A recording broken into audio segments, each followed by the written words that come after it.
میرے عزیزو، ہمارے ساتھ بھی اس دنیا سے جانے کے بعد ایک نئی زندگی کا سامنا کرنا ہے۔ کبھی تم سوچتے ہو آج 10x10 کے روم میں ہمیں نیند نہیں آتی، ایک چوڑے اور لمبے پلنگ پر ہاتھ کسی سے ٹکرائے تو ہماری نیند میں خلل ہوتا ہے، لیکن جس دن ہمارے عزیز ہمیں کفن میں باندھ کر چھوٹی سی قبر میں سلا کر کے آتے ہیں، کروٹ لینے کی بھی جگہ نہیں ہوتی، نہ ہمیں تکیہ دیا جاتا ہے، نہ چادر دی جاتی ہے، نہ چٹائی بچھائی جاتی، کچھ نہیں، اور ننگی زمین پر لٹا کر کے ہمیں، اور وہ بھی مٹی کا ڈھیر ڈال کر کے آ جاتے ہیں۔ کبھی احساس کیا اب کتنے دن کے لیے تمہارے گھر والے سلا کر کے آ رہے ہیں یہ بھی تمہیں پتہ ہے؟ میاں 1 دن کے لیے، 2 دن کے لیے، 3 دن کے لیے، ہم میں سے کسی کو پتہ نہیں جب ہمیں دفن کر کے آتے ہیں اگلے 500 سال سونا ہے کہ 600 سال سونا ہے، لیکن سونا اسی میں ہے۔ اور حالات کیا ہوں گے، حالات کیا ہوں گے پتہ ہے؟ بزرگوں نے فرمایا جب تمہارے اہل خانہ تمہیں دفن کر کے جاتے ہیں تو 3 دن نہیں گزرتے کہ تمہاری ناک سے اور کان سے اندر کی چیزیں باہر آنا شروع ہوتی ہیں، ہمارے پیٹ کا گودا باہر آنا شروع ہو جاتا ہے، اور 8 دن نہیں گزرتے کہ پیٹ پھٹ جاتا ہے، انتڑیاں باہر نکل آتی ہیں، تعفن ہو جاتا ہے قبر کے اندر، اور اچانک مٹی سے کیڑے پیدا کر دیے جاتے ہیں جو جسم کے ان اعضاء کو کھانے لگ جاتے ہیں۔ 40 دن گزرنے کے وقت اس کے جسم کا گوشت تک کھینچ لیا جاتا ہے۔ میرے عزیزو، یہ ہماری حقیقت ہے، یہ ہماری حقیقت ہے۔ میں کبھی کہتا ہوں نوجوانوں سے جو جیم میں جا کر اپنی باڈی بنانے میں گھنٹوں صرف کرتے ہیں، اپنی باڈی بنانے میں، اپنا چہرہ بنانے میں، تمہیں پتہ ہے مولا کائنات علی مرتضیٰ رضی اللہ تعالیٰ عنہ ایک دن قبرستان گئے اور قبر والوں کو سلام کیا، السلام علیکم یا اہل القبور، اور پھر پوچھا اے قبر والے تمہارا کیا حال ہے؟ آپ کے ساتھ ایک تابعی حضرت سعید ابن مسیب تھے، وہ کہتے ہیں میں حضرت علی سے پوچھ رہا تھا کیا یہ قبروں والے آپ کو جواب دے رہے ہیں؟ حضرت علی کہتے ہیں ہاں وہ قبر والے جواب دے رہے ہیں، میں سن بھی رہا ہوں۔ یہ سب کے بس کی بات تو ہے نہیں۔ اس کے تھوڑی دیر کے بعد حضرت علی رونے لگ گئے، آنکھیں بھیگ گئیں۔ ان کے ساتھ موجود تابعی نے پوچھا کہ کیا جواب دیا قبروں والوں نے؟ مولا کائنات حیدر کرار شیر خدا رضی اللہ تعالیٰ عنہ فرماتے ہیں میں نے ان سے پوچھا تو قبروں والے کہتے ہیں اے علی ہمارا کیا حال پوچھتے ہو؟ جس چہرے کو ہم گھنٹوں سجایا کرتے تھے اس چہرے پر اللہ نے بچھو چھوڑ دیے اور وہ ہمیں ڈنک پہ ڈنک مارتے ہیں۔ جن بالوں کو ہم بار بار سجایا کرتے تھے ان میں خون اور پیپ بھر دیا گیا ہے۔ ہمارے جسم کے اوپر سے چمڑیاں ادھیڑ دی گئی ہیں اور گوشت کی سڑن پیدا کر دی گئی ہے، اور وہ قبروں والوں کے حالات حضرت علی سنتے سنتے رونے لگ گئے۔ وقت کے صحابی داماد رسول قبر کے ذکر سے رو پڑتے تھے۔ میرے عزیزو، آج ہماری کیا حالت ہے؟ ہماری آنکھیں تک نہیں بھیگتی، ہمارا دل تک موم نہیں ہوتا، خواہشات نے ہمیں اتنا مصروف کر دیا ہے کہ اپنا آخری سفر بھی بھول بیٹھے، جبکہ تمہیں پتہ ہے تم ہماری تقریر سنو یا نہ سنو، کسی کا بیان سنو یا نہ سنو، تمہیں تو موت آنی ہے اور تمہیں لے جایا جائے گا۔ اس بات کو مانو یا نہ مانو، تمہارے نہ ماننے سے، تمہارے انکار کرنے سے تمہاری موت کے آنے میں کوئی فرق نہیں پڑے گا۔ موت تو آنا ہے، تم 1000 اختلاف کرو مجھ سے، 1000 مجھے گالیاں دے لو، لیکن موت تو آنی ہے میرے عزیز، موت تو آنی ہے۔ ہم نے بھاری بھرکم جسم بھی اٹھائے، بڑے پیسے والوں کو بھی اٹھایا ہے، لیکن دیکھ کر کے اس بات کا احساس ہوتا ہے کہ پورے کفن میں ایک جیب بھی نہیں رکھی جاتی، اور نہ ہی ہم اپنے عزیز مردے کو دفن کرتے ہیں تو 5 روپے، 10 روپے، 100 روپے، 1000 روپے کی نوٹ تک نہیں رکھتے، اور رکھنا بھی نہیں چاہیے۔ لیکن مومنوں کا یہ عقیدہ ہے کہ ہم ایک سکہ بھی قبر میں اپنے باپ کو نہیں دیتے۔ کیوں؟ سب کو پتہ ہے کہ یہاں یہ سکہ نہیں چلنے والا، یہ دوسری دنیا ہے، یہاں انصاف دوسرا ہوگا، یہاں ملائکہ آئیں گے اور وہ نہ رشوت لینے والے ہیں اور نہ سفارش تمہاری لینے والے ہیں۔ یفعلون ما یؤمرون، وہ اتنا ہی کریں گے جتنا ان کو حکم دیا جائے گا۔ اے میرے عزیزو، وقت بہت کم رہ گیا ہے، وقت بہت کم رہ گیا ہے، اور اب تک ہمارے پاس ایسی کوئی چیز نہیں جس کو لے کر کے ہم قبر میں جائیں۔ مجھے ایک واقعہ بار بار جھنجھوڑتا ہے۔ ممبئی کی سرزمین پر ہمارے ایک حاجی صاحب، بڑے پیسے والے، پرہیزگار آدمی بھی ہیں، لیکن اپنے بیٹے کو انہوں نے بچپن سے، اکلوتا بیٹا تھا، کانوینٹ میں پڑھایا، انگلش میں پڑھایا، اور بہت ٹاپ کی کالج یونیورسٹی میں پڑھا، یہاں تک کہ اسے لندن بھی پڑھنے کے لیے بھیجا تھا۔ 24 سال کا 25 سال کا لڑکا تھا، اچانک بون کینسر ہو گیا۔ بون کینسر ایسا ہوا کہ پتہ ہی نہیں چلا، 6 مہینے کے بعد پتہ چلا کہ یہ 3rd سٹیج پر ہے، کچھ کر ہی نہیں سکتے تھے۔ پہلے تو لندن میں علاج ہوا، اس کے بعد پھر وہاں سے مایوس ممبئی لوٹا ہے۔ جب گھر آئے تو 25 سال کا جوان بستر پر ہے، گل گیا ہے، اور باپ کی حالت دیکھنے کے قابل، روتا تھا، نمازوں میں آ کر دعا کی چٹھی ہر بار۔ پھر وقت ایسا آیا، مجھے وہ بات یاد آتی، کافی سال ہو گئے، اس نوجوان لڑکے نے اپنے باپ کو ایک دن بلایا، کہا ابا جان میری اسکول کی سرٹیفکیٹ، شیلڈ، مارک شیٹ یا جو مجھے انعامات ملے تھے وہ کہاں ہیں؟ کہا باپ نے بیٹا سب سنبھال رکھا ہوں، الماری میں سب ہے، سب ہے۔ کہا میں دیکھنا چاہتا ہوں۔ اس کی 7ویں کی، 10ویں کی، 12ویں کی، اور جو اس نے مسابقے، جو کمپٹیشن میں شیلڈ لیے تھے وہ سب رکھی ہوئی تھی۔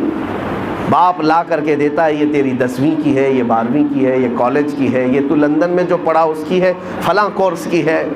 وہ بستر پر لیٹے لیٹے نوجوان دیکھتا رہا، حسرت سے اپنے باپ کو پوچھتا ہے وہ ساری سرٹیفکیٹ دکھا کر، ابا جان مجھے بتاؤ ان ساری سرٹیفکیٹ میں کون سی ایسی سرٹیفکیٹ ہے جو میں منکر نکیر کو بتا دوں تو مجھے چھوڑ دیں؟ میں قبر میں جانے والا ہوں، میری زندگی بہت مختصر سی رہ گئی، بون کینسر، اب میں بچنے والا نہیں ہوں، لیکن بابا جان مجھے بتاؤ اس سرٹیفکیٹ میں کون سی بتاؤں منکر نکیر کو کہ وہ چھوڑ دیں گے مجھے؟ باپ کہتا ہے میرے پیروں تلے زمین کھسک گئی، میں نے آج تک یہ سوچا بھی نہیں تھا۔ میں نے اپنے بچے کو قرآن اور حدیث کی تعلیم تو نہیں دی تھی، مختصر قرآن تو پڑھایا تھا، لیکن کوئی سورہ بھی اسے یاد نہیں تھی، اس لیے کہ اسکول کالج ٹیوشن اور لندن اسی میں رہ گیا پیسے خرچہ کرتے کرتے۔ اور آج دنیا سے میرا بیٹا 24 سال کی عمر میں جا رہا ہے، اسے کوئی سورہ یاد نہیں ہے۔ اور اس لڑکے نے وہ میسج دیا تھا، بابا جان یہ میسج پہنچا دینا مولانا صاحب کو کہ اللہ نے اگر کسی کو بیٹا دیا ہے تو صرف دنیا میں ایسا اسے گھوڑا نہ بنائے، ایسا گھوڑا نہ بنائے ریسنگ کا گھوڑا کہ صرف دوڑتا رہ گیا، اسے خبر ہی نہیں ہے اس کی آخرت کا کیا ہونا ہے۔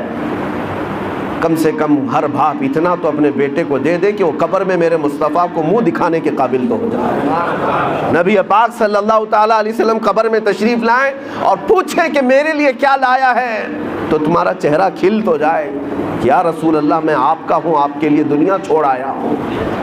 لیکن ہماری اتنی حیثیت نہیں کہ جا کر کے کہہ دیں۔ آج تو حالات ایسے ہیں کہ کل میں پوچھتا ہوں، قیامت کے دن ہم سے سوال ہوگا، آپ سے سوال ہوگا۔ اے نوجوانوں، اللہ تبارک و تعالیٰ اگر جوانی کے بارے میں تم سے یہ سوال کرے کہ تیری 25 سالہ زندگی تھی، جب تو 20 سے 25 سال کا تھا، 25 سے 30 سال کا تھا، تیرے پاس طاقت تھی، قوت تھی، تو جوان تھا، اس وقت تو کیا کر رہا تھا؟ رب تبارک و تعالیٰ کے ہاں ہر دن کا سوال ہونے والا ہے، اتنی بات یاد رکھو۔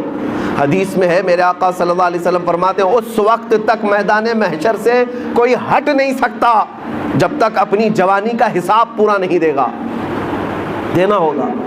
تم سے اگر یہ پوچھا جائے، رب تعالیٰ اگر یہ پوچھ لے، جب میرے نبی کی شان میں گندی گالیاں دی جا رہی تھی، اے جوان تو کیا کر رہا تھا؟ کیا تم یہی جواب دو گے کہ رات بھر میں گیم کھیل رہا تھا؟ اے اللہ، تیرے نبی کو جب گالیاں دی جا رہی تھی، توہین کی جا رہی تھی، تو میں تو کرکٹ کھیل رہا تھا، فٹ بال کھیل رہا تھا، جیم پہ جا رہا تھا، دعوتیں اڑا رہا تھا، برتھ ڈے منا رہا تھا، یہی جواب دو گے؟ ہمارے پاس ہے کیا چیز؟ ہے میرے عزیزوں، میرے نبی کی امت ہو آپ، ہونا تو یہ چاہیے کہ حضور کی شان میں توہین سن کر کے ہر کھانا پھیکا لگنے لگ جائے، نیند اور چین اور سکون غارت ہو جائے کہ جب ہمارے مصطفیٰ کریم کی عزت سلامت نہیں ہے تو پھر میری عزت کی کیا بات کی جائے۔ بہرحال آج احساس میں دلانے آپ کے سامنے کھڑا ہوں، اب فیصلہ آپ کے ہاتھ میں ہے۔ ایک چیز میں بتا کر کے رخصت ہو جاتا ہوں، جنازہ اٹھے گا اپنا، ہمارے گھر سے نکلے گا، کس میدان سے نکلے گا پتہ نہیں ہمیں، لیکن اتنی بات معلوم ہے کہ قبرستان جانے سے پہلے جنازہ یہ سب کے ساتھ ہوگا، سب کے ساتھ ہوگا۔ ابھی قبرستان پہنچا نہیں ہوتا کہ پوری قبر کے مردے کھڑے ہو جاتے ہیں، اگر کوئی غلط آدمی کا جنازہ آ رہا ہے، گنہگار کا آ رہا ہے، تو وہ کھڑے ہو جاتے ہیں اور کہتے ہیں اے رب ذوالجلال اسے ہمارا پڑوسی نہ بنا، اسے اس قبرستان میں داخل ہونے نہ دے، اس لیے کہ آج وہ آئے گا، دفن ہوگا، اس پر تیرا عذاب ہوگا، جس کی وجہ سے ہم سب کا چین اڑ جائے گا۔ مردے کھڑے ہو کر کے پناہ مانگتے ہیں اللہ کی بارگاہ میں کہ ایسا منحوس شخص اس قبرستان میں نہ آنے پائے۔ لیکن ایک موت ایسی بھی ہے کہ میرے مصطفیٰ کو راضی کر کے دنیا سے گیا، خواہشات کو ٹھوکر مار کر کے گیا، اپنی نمازیں، سجدے اور ذکر و اذکار لے کر کے گیا، تب بھی قبرستان کے مردے کھڑے ہوتے ہیں اور عرض کرتے ہیں مولا جو جنازہ آ رہا ہے اسے ہماری قبر کے بغل میں دفن ہونے کی اجازت ہے، اس لیے کہ آج سے تو اس پر اپنی رحمت کے دروازے کھولے گا، ان بارشوں کی چھینٹیں ہماری قبروں پر بھی پڑیں گی۔ فیصلہ تمہارے ہاتھ میں ہے، کس جنازے میں لیٹ کر جانا چاہتے ہو، فیصلہ تمہارے ہاتھ میں ہے کہ لوگ تمہارا استقبال کریں یا تم سے پناہ مانگیں۔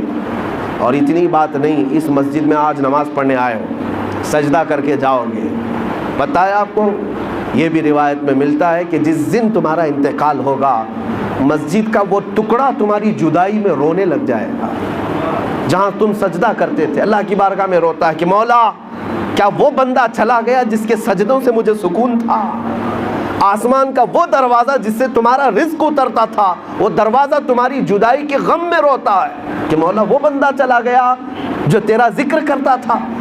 لیکن ایک بات یہ بھی یاد رکھو، جنہوں نے گناہوں سے اس زمین کو لال کر دیا ہے، اپنی نافرمانی سے دھبے بٹھا دیے ہیں زمین پر، کبھی نشہ کے ذریعے سے، کبھی زنا کے ذریعے سے، کبھی چوری کے ذریعے سے، اپنی خواہشات سے اس زمین کو رنگیلا کر دیا، جس دن اس کی موت ہونے والی ہے زمین کے وہ سارے حصے اللہ کی بارگاہ میں کہتے مولا تیرا شکر ہے، اس بوجھ کو تو نے ہم سے دور کر دیا، اس بوجھ کو تو نے ہم سے ہٹا لیا، تیرا شکر ہے۔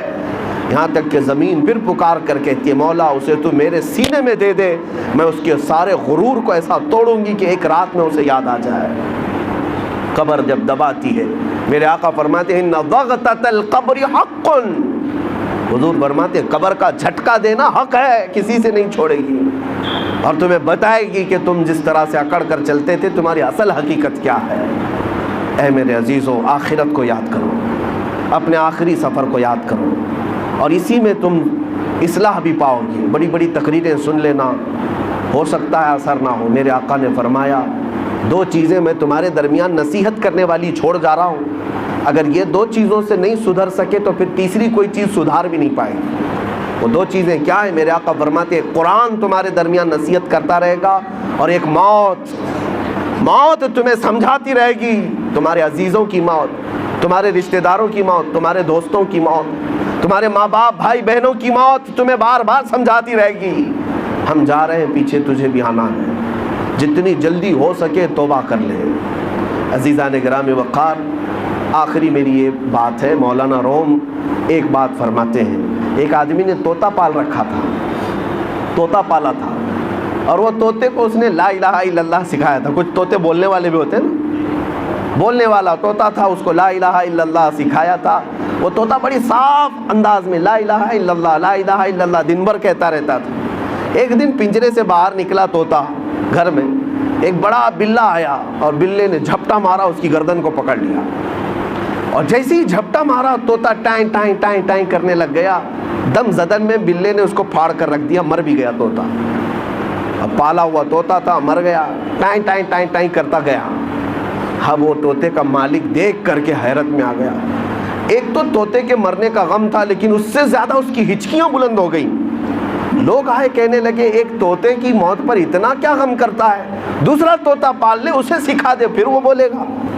اس نے کہا طوطے کی موت اور طوطے کا پالنا یہ اہم بات نہیں، توجہ چاہتا ہوں۔ وہ کہتا ہے میں نے اس کو لا الہ الا اللہ سکھایا تھا، بولتا تو تھا لا الہ الا اللہ، لیکن جب بلے نے پنجہ مارا اس پر تو اس وقت میں نے دیکھا طوطا اپنی اصلی آواز نکالنے لگا، ٹائیں ٹائیں ٹائیں ٹائیں۔ کاش جس وقت طوطے کو بلے نے پکڑا تھا اس وقت وہ لا الہ الا اللہ بول رہا ہوتا، جب وہ ختم ہی ہو چکا تھا۔ اب وہ شخص کہتا ہے مجھے اس طوطے کی موت کو دیکھ کر ڈر آنے لگ گیا۔ ہم تو زندگی بھر کہتے ہیں، لیکن ملک الموت جس وقت پنجہ مارے روح نکالنے کے لیے، کہیں ایسا نہ ہو کہ لا الہ الا اللہ بھول کر کوئی اور آواز نکلنے لگ جائے۔ یہ ہوتا بھی ہے۔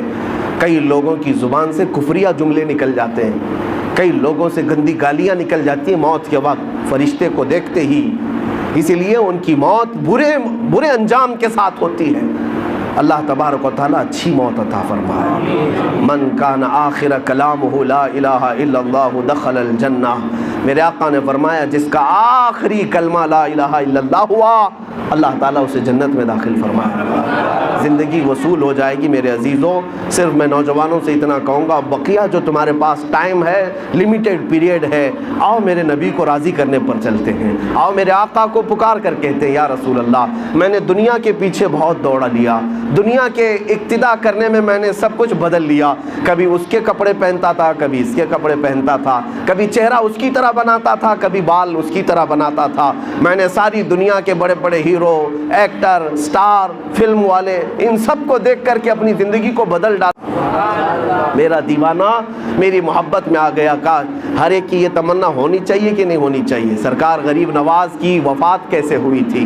اجمیر معلیٰ میں آپ پہلی رجب کو ہی اندر جا چکے تھے اور دروازہ بند تھا، کنٹینیو ذکر کرتے رہے، چھٹی رجب کو اچانک آواز بند ہو گئی، دوپہر کے بعد دروازہ کھول کر کے دیکھا گیا تو آپ چارپائی پر لیٹے ہوئے ہیں اور آپ کی روح نکل چکی ہے سیدھے، ایسا لگتا تھا جیسے کسی نے غسل کر کے لٹایا ہے۔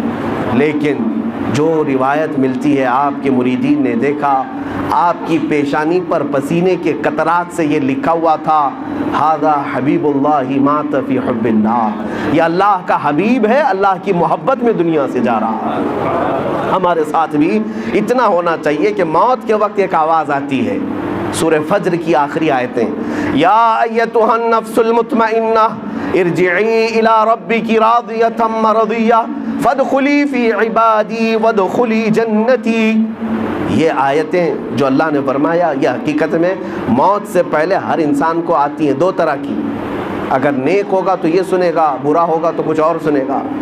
قرآن کیا کہتا ہے؟ اے پاکیزہ جان کے مالک، آجا اپنے رب کی طرف راضی برضا، خوشی بخوشی، آجا اب میرے بندوں میں شامل ہو جا، میری جنت میں داخل ہو جا۔ مرنے سے پہلے پکارا جاتا ہے، لیکن کچھ لوگ وہ ہوں گے جن کو مرنے سے پہلے آواز آتی ہے یا ایتھا النفس الخبیثہ، اے خبیث روح کے مالک، نکل اس بدن سے، مجبوری میں، خوشی سے تو کبھی نہیں نکلے گا، مجبوری میں نکل جا۔ اللہ فرماتا ہے میرے بندوں سے دور ہو جا اور میری جہنم میں داخل ہو جا۔ مرنے سے پہلے وہ بھی آواز آتی ہے، یہ بھی آواز آتی ہے، فیصلہ تمہارے ہاتھ میں ہے، کون سی آواز سن کر کے دنیا سے جاؤ گے۔ مولا کریم جب ہماری موت آئے تو ہمارے کانوں میں تیرے حبیب کے نغمے ہوں اور تیرے ذکر کی برسات ہو رہی ہو اور ہم تیری دید کی طرف میں دنیا سے جائیں۔ اے رب ذوالجلال، دنیا کی خواہشات اور یہاں کی رعنائیوں میں ہمیں مگن ہو کر کے اس دلدل میں آوارہ نہ چھوڑ دے مولا، ایک آن کے لیے بھی ہمیں تو اپنی حفاظت سے باہر نہ فرما، جب تک زندہ رکھ، تیرے حبیب کے قدموں میں زندہ رکھ، جب دنیا سے جانا ہو تیرے حبیب کی محبت میں دنیا سے اٹھا۔ وآخر دعوانا ان الحمد للہ رب العالمین۔